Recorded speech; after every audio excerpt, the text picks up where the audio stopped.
नमस्कार, मी किरण भगत, महाराष्ट्र नवनिर्माण सेना विभागाध्यक्ष बदलापूर. मी आज वेगळी संकल्पना घेऊन आलो आहे. कुळगाव बदलापूर नगरपालिकेच्या हाती हरवलेला विकास. आमदार साहेब आणि खासदार साहेबांना माझी एक विनंती आहे, आमच्या कुळगाव बदलापूर नगरपालिकेचा विकास, लाडका विकास कुठं हरवला आहे? कारण आता लाडक्या योजना चालू आहेत, तर लाडका विकास कुठं हरवला आहे? बदलापूरमध्ये चाललेला असलेला रेल्वेचा प्रॉब्लेम, होम प्लॅटफॉर्म कधी बनवायला घेतला आहे, अजूनही कसं ते अपुरा काम, ओपनिंग झालेली आहे.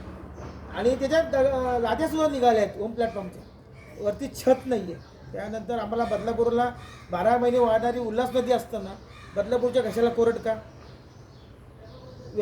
विद्युत मंडळ आता लपंडाव चालू आहे, 2-2, 3-3 तास लाईट जाते. हे बदलापूरमध्येच फक्त होतोय. एवढं सगळं असताना बदलापूरमध्ये पडणारे खड्डे, जागोजागी असणारे खड्डे, खड्ड्यांचं करायचं का? त्याच्यामुळे होणारी ट्रॅफिक बदलापूरकरांनी का सहन करायची? मग तुमचा विकास आहे तरी कुठे? एवढं सगळं असताना ते अनाधिकृत फेरीवाल्यांच्या मागं कोण म्हणजे त्यांना असं त्यांच्या डोक्यावर कोणाच राहते का? ते बेधडक फेरीवाले वाढत चाललेत. हा प्रश्न आम्हाला मनसेवाल्यांना पडतो, हा प्रश्न जनतेलाही पडला पाहिजे.